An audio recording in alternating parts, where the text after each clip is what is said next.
وقل رب أدخلني مدخل صدق وأخرجني مخرج صدق واجعل لي من لدنك سلطانا نصيرا.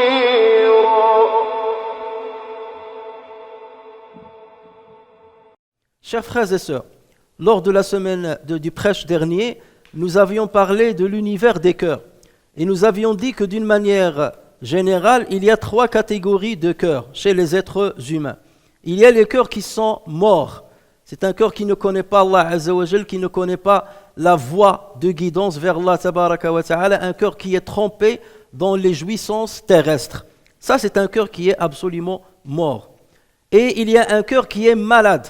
C'est quelqu'un qui bascule entre la piété et la perversité, entre l'obéissance d'Allah Azza wa Jal et la désobéissance, entre la pratique religieuse et l'éloignement de Allah Tabaraka wa Ta'ala. Ça, c'est un cœur qui est malade.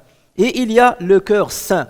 Et le cœur saint, c'est l'objectif auquel doit parvenir chaque musulman. Chaque musulman doit purifier son cœur, le nettoyer, le soigner de ses maladies afin qu'il soit saint et afin qu'il rencontre Allah Tabaraka wa Ta'ala avec ce cœur le jour du jugement, puisqu'Allah Azza wa Jalla nous a dit يَوْمَ لَا يَنْفَعُ مَالٌ وَلَا بَنُونَ إِلَّا مَنْ أَتَى اللَّهَ بِقَلْبٍ سَلِيمٍ. Le jour du jugement, rien ne servira à celui qui viendra, rien ne servira, ni les enfants, ni les biens matériels ne servent à qui que ce soit, si ce n'est quelqu'un qui est venu avec un cœur saint. Et donc ça doit être notre objectif principal, d'obtenir un cœur saint et d'accomplir le mujahada afin que notre cœur fasse partie des cœurs saints. Et pour ce faire et pour y parvenir, il faut respecter certaines conditions. D'abord, il faut s'éloigner et s'écarter de certaines choses et il faut absolument accomplir certaines autres. Nous allons nous contenter dans ce prêche de parler des choses dont il faut s'écarter et qu'il faut éviter au maximum. La première de ces choses, c'est l'excès dans certaines choses qui sont autorisées à la base. Nous savons très bien que dans l'islam, il y a certaines choses qui sont interdites, il y a certaines choses qui sont obligatoires, il y a certaines choses qui sont conseillées, il y a certaines choses qui sont déconseillées, et il y a une 5e catégorie de choses, ce sont les choses qui sont autorisées. Et les savants, pour définir cette catégorie, ils disent qu'il s'agit de l'acte pour lequel le législateur a laissé le libre choix à l'homme de le faire ou de s'en écarter, sans privilégier l'un des deux choix. Donc ce sont des choses que le législateur t'a dit, tu as le droit de le faire, comme tu as le droit de ne pas le faire, sans te donner de préférence, sans dire vaut mieux le faire, ni vaut mieux ne pas le faire. Et certains savants le définissent autrement en disant c'est ce dont l'accomplissement comme l'abandon n'entraîne ni éloge ni blâme. Autrement dit, si tu le fais, on ne va pas faire des éloges sur toi, et si tu t'en écartes, on va pas te blâmer. Donc on est à l'équilibre. Sauf qu'il faut savoir qu'il y a certaines choses qui sont permises à la base. Mais le problème, leur conséquence, te fait basculer vers quelque chose qui est déconseillé, voire quelque chose qui est interdit. Et à partir de là, cet acte qui était autorisé à la base devient en lui-même interdit, ou devient au moins non recommandé. Regardez, pour citer un exemple, dans un hadith rapporté par Tirmidhi, par Ibn Majah ainsi que par l'imam Ahmed sur Abu Huraira radiyallahu anhu, ce dernier a dit, le prophète sallallahu alayhi wa sallam a dit un jour, qui parmi vous serait prêt de prendre de moi 5 choses, s'il les respecte, qu'il doit respecter, 5 choses à respecter, ou au moins qu'il les enseigne à quelqu'un qui va les respecter. Ça veut dire, si ces choses-là sont déjà accomplies par une personne parmi vous, qu'elle les enseigne à d'autres personnes pour les faire. Et donc Abu Huraira, qui était toujours prêt à recevoir l'enseignement prophétique, il lui a dit, moi, ya Rasulallah, je suis prêt à entendre de toi ces 5 choses. Ensuite, dit-il, le prophète sallallahu alayhi wa sallam a pris mes mains et il a commencé à compter avec mes doigts, avec mes propres doigts, il a commencé à me compter les 5 choses. Donc le prophète sallallahu alayhi wa sallam a dit, évite les interdits et tu seras le plus adorateur parmi les gens. Évite ce qu'Allah a interdit et tu seras le plus grand adorateur parmi les gens. Ensuite, il a dit la deuxième chose, sois satisfait de ce que Dieu t'a prescrit et tu seras le plus riche des gens. Sois satisfait de ce que Dieu t'a prescrit dans ta pourvoyance et tu seras la personne la plus riche parmi les gens. Et ensuite, il lui a dit, et sois bienfaisant envers tes voisins, tu seras un bon croyant. Ensuite, le prophète sallallahu alayhi wa sallam de dire, et aime pour ton prochain ce que tu aimes pour toi-même et tu seras un bon musulman. Et enfin, le prophète sallallahu alayhi wa sallam a dit, et n'exagère pas dans le rire. N'exagère pas dans le rire parce que le rire peut tuer le cœur. Et c'est ça ce qui nous intéresse dans ce hadith. La 5e chose. N'exagère pas dans le rire parce que le rire exagéré peut faire mourir, peut tuer le cœur. Autrement dit, vous pouvez trouver des personnes qui, leur profil, c'est le profil de quelqu'un qui veut toujours rire. Il veut toujours rire ou faire rire. Il devient comme un clown. Tu ne peux pas le voir sérieux un instant. Donc à chaque fois, il faut qu'il rie, à chaque fois, il faut qu'il blague, à chaque fois qu'il faut qu'il fasse une critique ou quelque chose pour faire rire les autres ou bien pour rire lui-même. Ce genre de personne ne peut pas purifier son cœur. Ce genre de personne ne peut pas s'élever dans la purification des cœurs pour parvenir à un cœur qui est saint. Donc le prophète sallallahu alayhi wa sallam nous met en garde. N'exagérez pas dans le rire, même si le rire en lui-même est autorisé, mais lorsqu'il devient exagéré, donc tu n'es plus sérieux et tu ne feras jamais d'autocritique vis-à-vis de toi-même. Tu ne trouveras jamais le moment de revenir à toi-même pour voir tes défauts. Tu ne reviendras jamais à ton cœur pour le purifier. Donc évite le rire qui est exagéré. Et tout ce qui peut conduire à ceci, comme par exemple être dans des assises, il est bien d'avoir des amis. C'est bien de rencontrer tes amis. Mais si vous allez vous rencontrer tout le temps, rien que pour rire, la rencontre en elle-même devient interdite. Pourquoi ? Parce que cela, tellement vous avez tout dit, arrive un certain moment où vous allez commencer à parler des gens, où vous allez parler de ceux qui ne vous regardent pas, vous allez commencer à juger les uns et les autres parce qu'il faut meubler le temps que vous consacrez entre vous.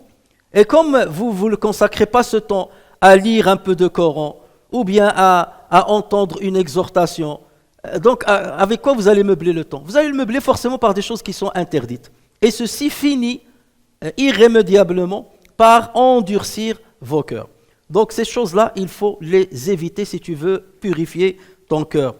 Et Allah Azza wa Jal, à ce propos, en parlant des gens pieux, a dit dans le Coran, ce qui signifie des hommes que ni le négoce, ni le troc ne distrait de l'invocation d'Allah. Et peut-être que le commerce, c'est quelque chose, c'est une nécessité, c'est un devoir pour parvenir à sa pourvoyance avec laquelle on prend en compte les dépenses de nos enfants, de nos épouses et ainsi de suite. Donc parfois le travail, il est nécessaire, il est obligatoire. Mais même ce travail-là ne doit pas te détourner de tes obligations. Si, prenons un exemple, je vais voir un match de foot.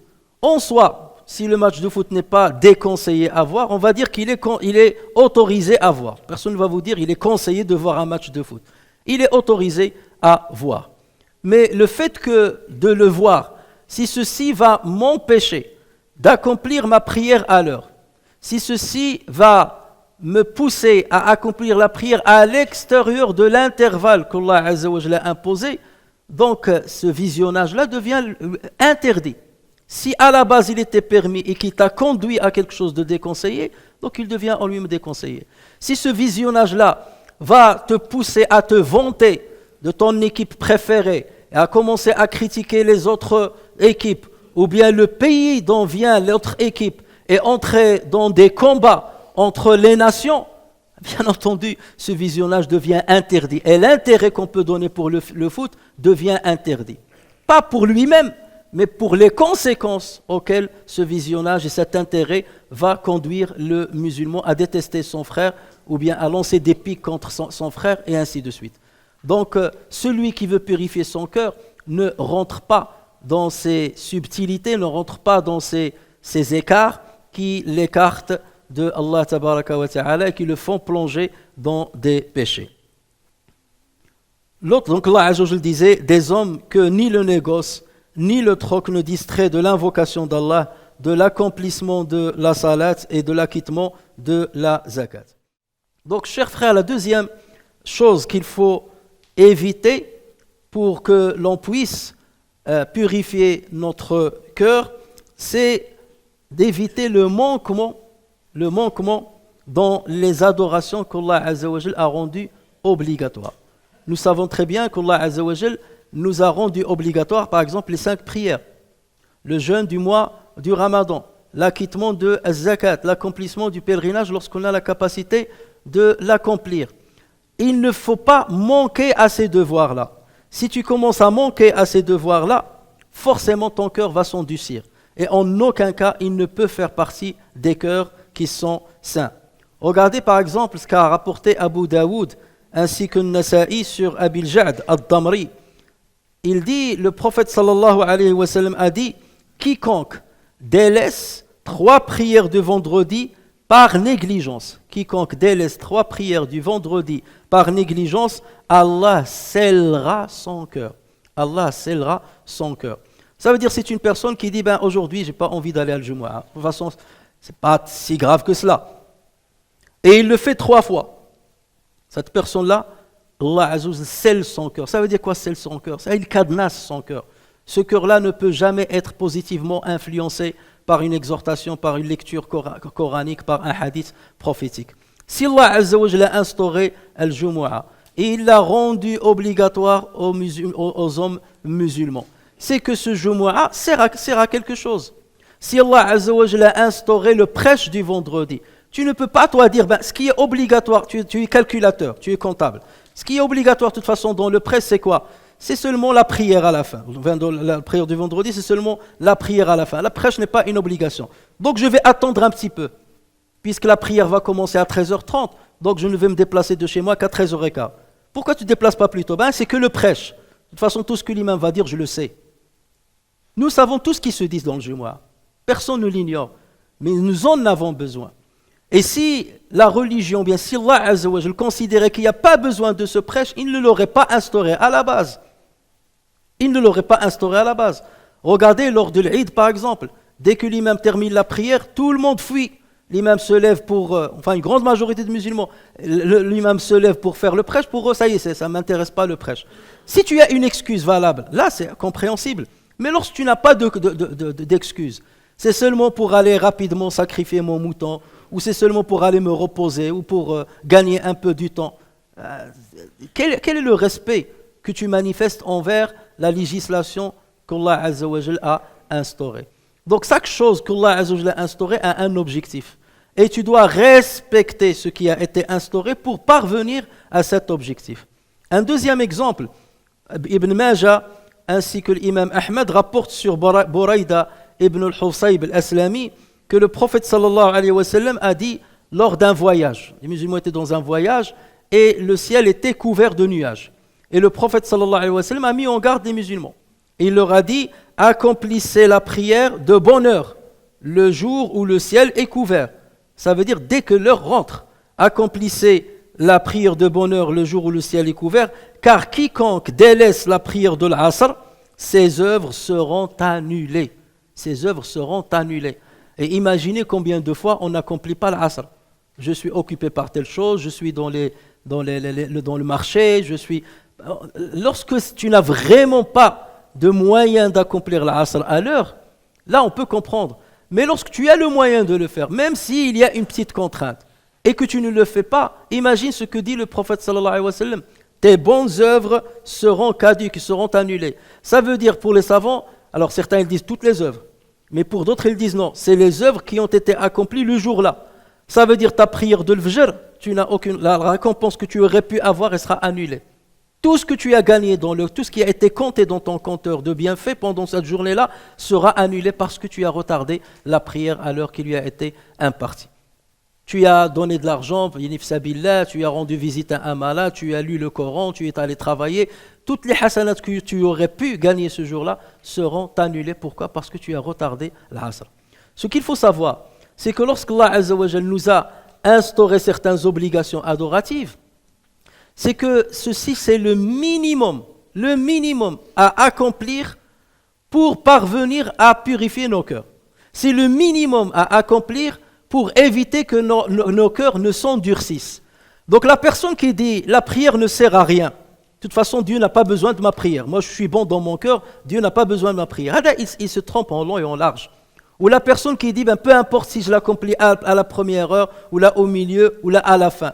Peu importe si je vais à la mosquée ou que je n'aille pas à la mosquée. » Et à chaque fois, on commence à enlever certaines choses qu'Allah Azza wa Jal a instaurées dans ces choses qui sont obligatoires, dans ces adorations qui sont obligatoires.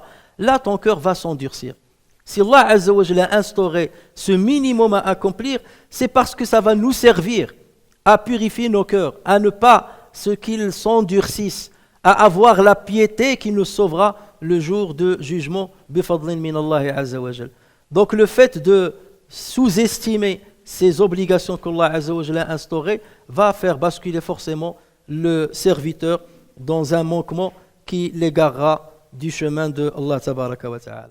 La troisième chose qu'il faut éviter, chers frères et sœurs, si on veut purifier nos cœurs, c'est de ne pas nous détourner de quelques sunan du prophète sallallahu alayhi wa sallam. Allah Azza wa Jalla a envoyé le prophète sallallahu alayhi wa sallam comme guide. Donc il nous a récité le Coran, il nous a expliqué le Coran, mais il était un purificateur, il nous a guidés vers le hikmah, vers la sagesse. Et donc les sunan que le prophète sallallahu alayhi wa sallam a instaurés, même s'ils ne sont pas obligatoires, mais elles sont nécessaires pour purifier nos cœurs et pour éviter que nos cœurs ne s'endurcissent. Dans un hadith rapporté par Muslim sur Abi Mas'ud, ce dernier a dit, le messager sallallahu alayhi wa sallam passait sa main sur nos épaules pendant la prière. Et il disait, alignez-vous correctement et ne divergez pas, sinon vos cœurs divergeront. Ne divergez pas, ça veut dire, lorsque vous êtes debout, alignés, soyez alignés l'un à côté de l'autre. L'épaule sur l'épaule, le pied sur le pied. Ne soyez pas décalés. Là, c'est seulement, la majorité parmi nous ne donne pas d'importance à cela. Il dit, c'est un petit détail. Mais ce détail est de taille pour le prophète sallallahu alayhi wa sallam. Parce qu'il dit, et ne divergez pas, sinon vos cœurs divergeront, que se tiennent derrière moi ceux d'entre vous qui sont doués de raison et de discernement. Ça veut dire ceux qui doivent être derrière l'imam, doivent être des gens adultes, sensés et qui ont beaucoup de raison. Comme ça, c'est eux qui peuvent le remplacer si jamais il y a un artefact qui annule sa prière ou qu'il a oublié d'accomplir ses ablutions et son rencontre pendant la prière. Mais ne ramenez pas les petits-enfants ou bien des gens qui n'ont pas toutes leurs raisons derrière l'imam à la première rangée. Donc ces petits détails, le prophète, s'il en parle, c'est déjà pour parler de la purification du cœur. Regardez comment il a dit, soyez bien alignés, sinon vos cœurs vont diverger. Et nous, on peut sous-estimer ce genre de choses. Et d'ailleurs, même plusieurs compagnons ont dit, c'est la première chose qu'on a perdue, que même les tabi'in ont perdu. C'est le bon alignement lors de la prière. Regardez comment le prophète sallallahu alayhi wa sallam donc, a insisté sur ce qui peut être considéré comme un petit détail. Donc, si plus nous respectons les sunnahs du prophète sallallahu alayhi wa sallam, par exemple les ad'iyah, lorsque je me lève de mon sommeil, lorsque je veux dormir, lorsque je sors de chez moi, lorsque je rentre chez moi, lorsque je veux porter des habits, lorsque je rentre dans une mosquée, lorsque je sors d'une mosquée, il y a énormément d'invocations que le prophète sallallahu alayhi wa sallam nous a apprises. Et on doit fournir l'effort pour les apprendre par cœur, pour respecter la sunna du prophète sallallahu alayhi wa sallam. Et ceci va forcément attendrir nos cœurs. Et si on se détourne, et si on néglige ces sunnahs-là, ça va être plus difficile pour nous de purifier nos cœurs. La quatrième chose qu'il faut éviter, ce sont bien entendu les péchés. Et le prophète sallallahu alayhi wa sallam a dit à cet égard, dans ce qui a été rapporté par Tirmidhi an-Nasa'i sur Abu Huraira, lorsque le serviteur commet un péché, un point noir est imprimé sur son cœur. À chaque fois que tu commets un péché, un point noir s'imprime sur ton cœur. S'il renonce à ce péché-là et demande pardon à Allah et se repent, son cœur est purifié. Donc ce point noir va être effacé. Mais à condition, il revient, il s'arrête et il se repent. Mais s'il récidive, il refait le péché une deuxième, une troisième, une énième fois, s'il récidive, ce point noir s'étend jusqu'à recouvrir son cœur tout entier.